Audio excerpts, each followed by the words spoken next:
Views update करेंगे आपको Dubai से, जहां पाकिस्तानी शहरी को कत्ल के जुर्म में बांग्लादेशी और पाकिस्तानी शहरी को बड़ी सजा सुना दी गई। अफसोसनाक इंकशाफात हुए हैं। व्यूज वीडियो जानने से पहले हम आपसे गुजारिश करते हैं कि आप हमारे इस चैनल हसना टीवी को सब्सक्राइब कर लें ताकि आने वाली हर लेटेस्ट वीडियो से आप बखबर रहें। व्यूज बिना वक्त जाया किए हम वीडियो की तरफ चलते हैं। मुतहद्दा अरब अमारात की अदालत ने कत्ल केस की समाअत करते हुए बांग्लादेशी और पाकिस्तानी शहरी को तशद्दुद और कत्ल के इल्जाम में 3 बरस कैद की सजा सुनाते हुए मुल्क बदर करने का हुक्म दे दिया। तफसीलात के मुताबिक मुतहद्दा अरब अमारात की रियासत दुबई में अदालत ने मुलाजमत की गरज से दुबई जाने वाले पाकिस्तानी शहरी को कत्ल और तशद्दुद करने के जुर्म में 2 अफराद को 3 बरस कैद सुनाते हुए जेल मुंतकिल करने का हुक्म दे दिया। जबकि पब्लिक प्रोसिक्यूशन की दस्तावेजात के मुताबिक 34 साल बांग्लादेशी और 22 साल पाकिस्तानी शहरी ने मुतासरा शख्स को तशद्दुद का निशाना बनाया, जिसके बायस उसे दिल का दौरा पड़ा और वो मौके पर ही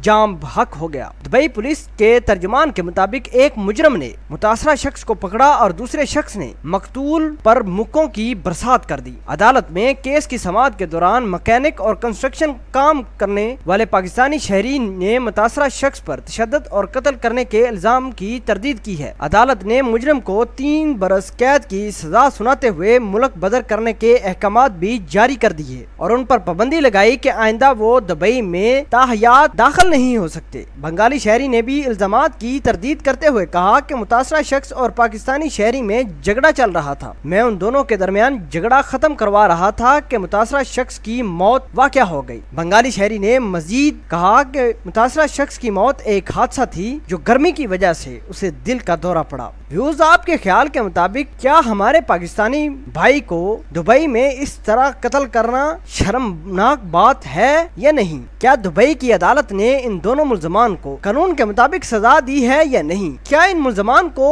सजाए मौत होनी चाहिए थी या नहीं? और आप इस खबर को किस तरह देखते हैं? कमेंट सेक्शन में अपना इजहार ख्याल जरूर कीजिएगा। मिलते हैं एक नई वीडियो में, तब तक के लिए आपसे इजाजत चाहते हैं। अल्लाह निगहबान।